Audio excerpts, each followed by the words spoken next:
Turkey, and Mr. Erol. Mrs. President, His Excellency, ladies and gentlemen, the threat of declining energy production combined with increasing competition over energy resources has made energy one of the basic issues in international actor geopolitical considerations. In the post-Cold War era, with the rise of newly industrialized capitalist states like China and India, a multipolar and energy-oriented geopolitics has emerged. Within the new energy geopolitics, China and India have grown into one of the biggest consumers of Eurasian energy resources. Hence, the intense competition in the global energy market has caused a decrease in the share of the US and the EU. Furthermore, this intense competition has given energy-rich states strategic and geopolitical leverage to become the superpowers of the new world order. The rise of Russia and Iran is a good illustration of the shift toward new energy-oriented geopolitics.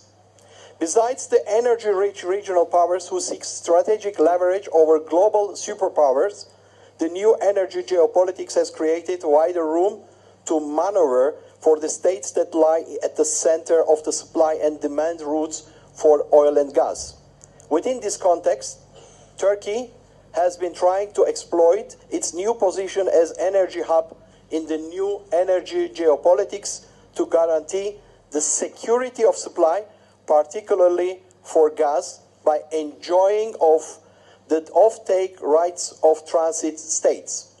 Aside from these resource-led reasons, being an energy hub could provide Turkey with strategic advantage to gain political influence in Europe and in the region. Knowing energy markets are complex and factors such as production, regulations, consumption and consumer behavior have to be assumed when developing modeling projections. Yet, behavioral characteristics of nation states give representations towards specific outcomes. Projecting energy markets are subject to randomness and uncertainty, but can be foreseen through the prism of behavioral economics using geopolitical threat analysis assumptions.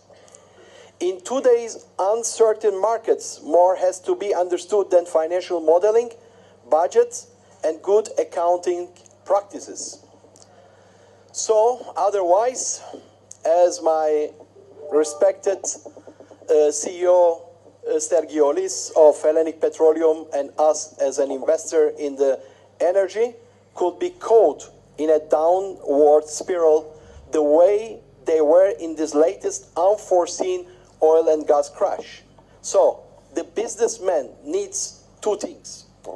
I see in the hall my ex-Minister of EU Affairs and Chief Negotiator Egemen Bağış, and also Archbishop of Mexico, Athenagoras, representing Ecumenic Patriarch of Bartholomeus I from Istanbul. So, as businessmen, we need two things. One is the government, and the second thing is the prayers. So we are proud as Turkey we have it. Thank you.